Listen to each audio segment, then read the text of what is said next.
Hi there YouTube fans, my name is David. Also, we like to salute Linux fans. Today I'm going to teach you and I am going to guide you step by step on the setup of a VPN server. Exactly, an OpenVPN bridged mode server. One of the hardest things I have come across in my experience with Linux, it's this kind of setup. I struggled a lot to get this going, but finally I rather thought and did it. I did some research. I followed some of the tutorials I found on the openvpn.net site and some others found googling for them. I tried to put this setup together, but it was real hard because most of the how-tos were missing something. They didn't work, configurations didn't work, but now finally, with the help of a German guy and some tweaking on my own, I got this exciting thing going. I'm real happy because I was very angry because none of the setups I found on the web work, especially bridged setups. They simply masked my entire network. They connected, they got address, but they didn't do anything else. No ping, no trace route, no nothing. So I decided to put together all of the information I collected throughout these months and put it in this video tutorial for you to explore it and make it easy. We will try to focus on setting up OpenVPN in bridged mode as I did. I have my CentOS 5.2 server running OpenVPN. It's also running dynamic DNS services, which include DNS server bind, ISC bind, and also ISC DHCP servers. They connect together. They do dynamic DNS updates whenever a client connects. I did some real cool tweaking to the setup with the dynamic DNS configuration. So whenever a VPN client connects, it gets an IP address and also a dynamic DNS name for him or for she, for her, for whoever connects. They get a VPN and the address. It's kind of like a like an ISP kind of setup, which gives it a little coolness, which makes it look pro.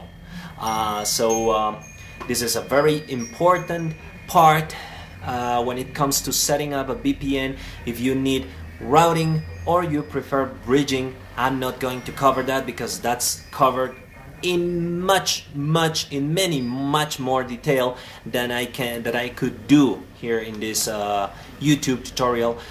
But I prefer bridge mode because it's not setting up many things, as my network is already set up to do DNS, to do DHCP.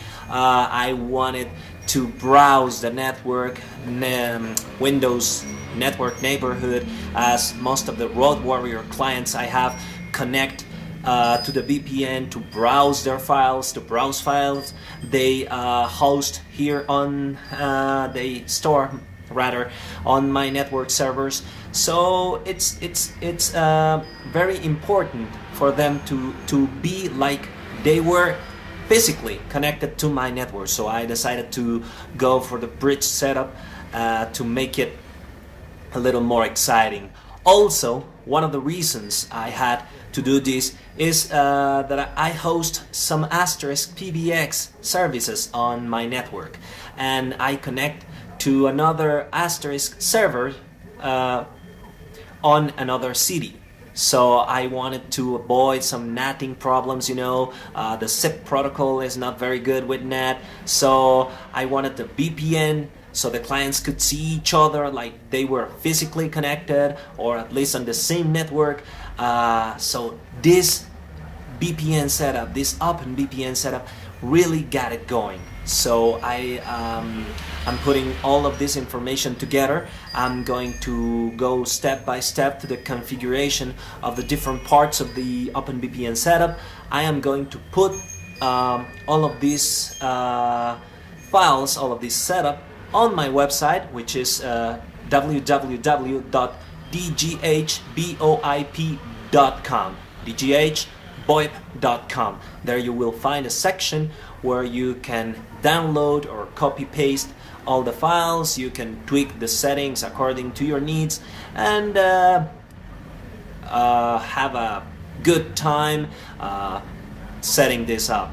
Also, I am doing security enable VPN. I'm not using user pass authentication because, well, it's rather complicated and then you have to go into PAN modules and all that. So I decided to go using TLS static key and also server certificates for each client. So you will see on the server.conf file that I generated static key and also the certificates for each of my clients.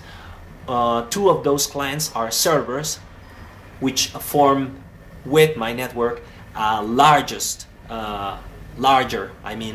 network of 3 subnets, which give me access to all of the machines on those networks, and that helps also to diagnose problems with IP telephones or computers connected to that network, and it also helps to Asterisk. It's a very good setup for Asterisk, and I don't know what would I have done if I hadn't come across all of this good information on the web to set up these remote sites with Asterisk and connecting all of them with Dundee, and well, that's another thing, but that's very, very good thing to do when you do voice over IP, when you do Asterisk. It's very, very good setup, and I really, really recommend it. Also because it gives you access to your network, to your files, to your local devices. You can run BNC servers, you can run things on your network that you can have access to it, not needing to port forward everything and collapse your router. That's another big issue which pulled me to set up this VPN. Well, I'm going to go to the setup now. You will find on the link there, right on the right side of your screen on YouTube, you will find the link to go and grab the files.